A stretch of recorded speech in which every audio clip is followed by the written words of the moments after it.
अस्सलाम वालेकुम, welcome back to my channel.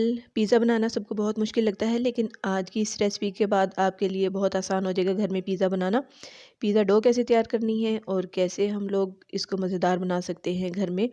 तो ये रेसिपी आप एंड तक देखें और देखिए कितना चीज़ी और मज़ेदार पिज़्ज़ा हमारा तैयार हुआ है। आपने भी रेसिपी को फॉलो करना है और अगर रेसिपी अच्छी लगे तो लाइक और शेयर कर लें और चैनल को सब्सक्राइब कर लें। पिज़्ज़ा बनाना शुरू करते हैं। सबसे पहले हम पिज़्ज़ा डो तैयार करेंगे। इसके लिए मैंने मैदा लिया है 3 साढ़े 3 कप मैदा है। अगर ग्राम्स में देखें तो 470 ग्राम है ये। ठीक है, ये मैदा हो गया। अब 1 टेबल स्पून इसमें मैंने यीस्ट का शामिल कर दिया है, ड्राई यीस्ट है ये। और 1 टीस्पून चीनी का शामिल कर दिया है और 1 टीस्पून ही हम इसमें सॉल्ट का शामिल कर देंगे। इसके अलावा हम इसमें ऑयल शामिल करेंगे। 2 टेबल स्पून मैंने इसमें ऑयल के शामिल कर दिए। एक बार सब चीज़ों को अच्छे से मिक्स कर लें। इसके लिए अब मैं गर्म पानी का इस्तेमाल करूँगी, क्योंकि आजकल विंटर्स हैं तो जल्दी डो राइज़ नहीं होती। इसके लिए हम गर्म पानी इस्तेमाल करेंगे। अगर समर्स हों तो आप नॉर्मल वाटर यूज़ कर सकते हैं। थोड़ा थोड़ा करके गर्म पानी शामिल करेंगे और डो को हम मिक्स करते जाएंगे। हमने इतना पानी शामिल करना है कि हम इसको सबको कंबाइन कर लें। देखिए अच्छी तरह से हमने इसको दबा दबा के इसको मिक्स कर लेना है। ये हमने एक सॉफ्ट डो गूंदनी है। जितनी अच्छी हमारी पिज़्ज़ा डो होगी उतना ही अच्छा हमारा पिज़्ज़ा तैयार होगा। ये देखिए सारा हमारा जो डो है कंबाइन हो गई है। अब हमने इसको स्ट्रेच करके गूंदना है। इस तरह से हम इसको स्ट्रेच करेंगे और इसको 5 मिनट के लिए गूंद लेंगे हम अच्छे से पिज़्ज़ा डो को। तो जितनी अच्छी हमारी डो होगी उतना ही अच्छा पिज़्ज़ा बनेगा। पिज़्ज़ा में जो टेस्ट होता है वो डो का ही होता है। बाकी टॉपिंग्स तो आप अपनी मर्ज़ी से कम या ज़्यादा या जैसी भी चाहें वो कर सकते हैं। लेकिन पिज़्ज़ा डो अच्छी हो तो पिज़्ज़ा आपका यकीनन अच्छा बनेगा। ये देखें डो हमारी ये रेडी हो गई है। इसको ऐसे मैं उंगली से प्रेस करके दिखा रही हूँ, दोबारा से ये बाउंस बैक करती है। ऐसी ही डो होनी चाहिए सॉफ्ट। अब इसको मैंने बाउल को ग्रीस कर लिया और इसमें मैं ये डो रख दूँगी अपनी। दोनों साइड पे इसके हम ऑयल इस तरह से लगा देंगे और इसको कवर करके किसी गर्म जगह पे रख देंगे राइज़ होने के लिए। मैं इसको क्लिंग रैप से कवर कर दिया। चिकन तैयार कर लेते हैं। इसके लिए मैंने 250 ग्राम चिकन लिया है, बोनलेस, छोटे छोटे टुकड़ों में काट लिया है। 3 टेबल स्पून दही के शामिल कर दिए हैं। इसके अलावा कुछ मसाले शामिल कर देंगे। 1 teaspoon salt, 1 teaspoon red chilli powder, half teaspoon crush chillies, half teaspoon garam masala powder, 1/8 teaspoon हल्दी और थोड़ा सा फूड कलर।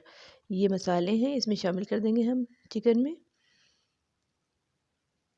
इसके अलावा 1 टेबल स्पून सफ़ेद सिरके का शामिल कर दिया है और 1 टेबल स्पून ही सोया सॉस का शामिल कर दिया है। ऑयल भी शामिल कर देंगे साथ ही हम। 2 टेबल स्पून ऑयल के शामिल कर दिए। अब पैन को एक दफ़ा हम मिक्स कर लेंगे सब चीज़ों को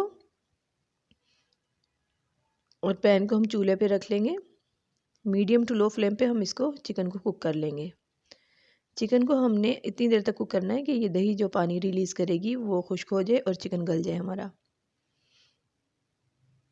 ये देखिए चिकन हमारा गल भी चुका है और दही का पानी भी खुश्क हो गया है। अब चिकन को हम ठंडा कर लेंगे। पिज़्ज़ा डो हमारी राइज़ हो चुकी है। ये देखें कवर इसका मैंने हटा दिया। अब एक बार इसको पंच कर लेंगे। इस डो से हम 2 लार्ज पिज़्ज़ास तैयार कर लेंगे। इसको हाफ़ में डिवाइड कर लेंगे। पिज़्ज़ा पैन को मैंने ग्रीस कर लिया ऑयल से और इसमें मैं ये पिज़्ज़ा डो हाफ़ जो है वो फैला लूँगी। इसको हम बेलन की मदद से बेल के भी कर सकते हैं और हाथ से भी इस तरह हम इसको बढ़ा लेंगे आहिस्ता-आहिस्ता। हम अपने पैन के अकॉर्डिंगली इसको बढ़ा लेंगे और इस तरह से इसके एजेस हम बना लेंगे पिज़्ज़ा के और फोर्क की मदद से इसको प्रिक कर लेंगे, ताकि जब हम इसको बेक करें तो ये रोटी की तरह फूल नहीं जाए। पिज़्ज़ा सॉस अप्लाई कर देंगे। जितनी आप चाहें उतनी लगा सकते हैं, लेकिन बहुत ज़्यादा ना लगाएं क्योंकि उससे फिर सॉगी हो जाता है पिज़्ज़ा। पिज़्ज़ा सॉस की रेसिपी भी चैनल पर मौजूद है, उसका लिंक भी मैं आपको दे दूँगी। ये चीज़ मैं थोड़ी सी नीचे बेस पर स्प्रेड कर रही हूँ। इसमें 50% मोज़रेला है और 50% ही चेडर चीज़ है। तो इस तरह चीज़ नीचे बेस पे लगाने से ये होता है कि जो हमारी टॉपिंग होती है ना वो चिपक जाती है, वरना वो जिस तरह होता है कि घर में पिज़्ज़ा बनाते हैं तो टॉपिंग अलग से गिर रही होती है, इस तरह नहीं होगा। चिकन चंक्स जो हैं वो हम फैला देंगे।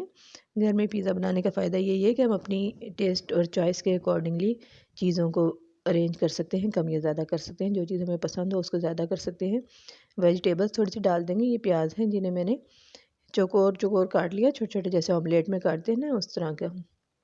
शिमला मिर्च शामिल कर दी है, इसको भी मैंने चौकोर काट लिया है और दोबारा से चीज़ मैंने इसके ऊपर शामिल कर दी है।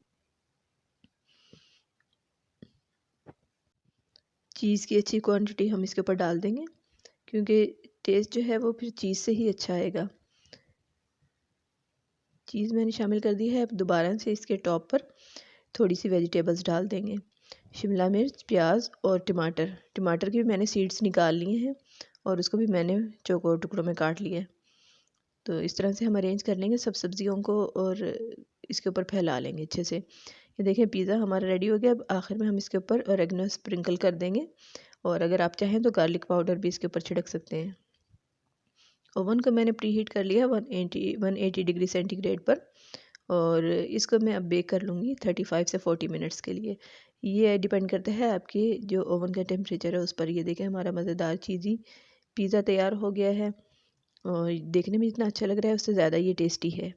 तो आपने रेसिपी को ज़रूर ट्राई करना है और कैसी लगती है मुझे कमेंट में ज़रूर बताया करें और चैनल को ज़रूर फॉलो कर लें। देखने का बहुत बहुत शुक्रिया। दुआ में याद रखें। अल्लाह हाफ़िज़।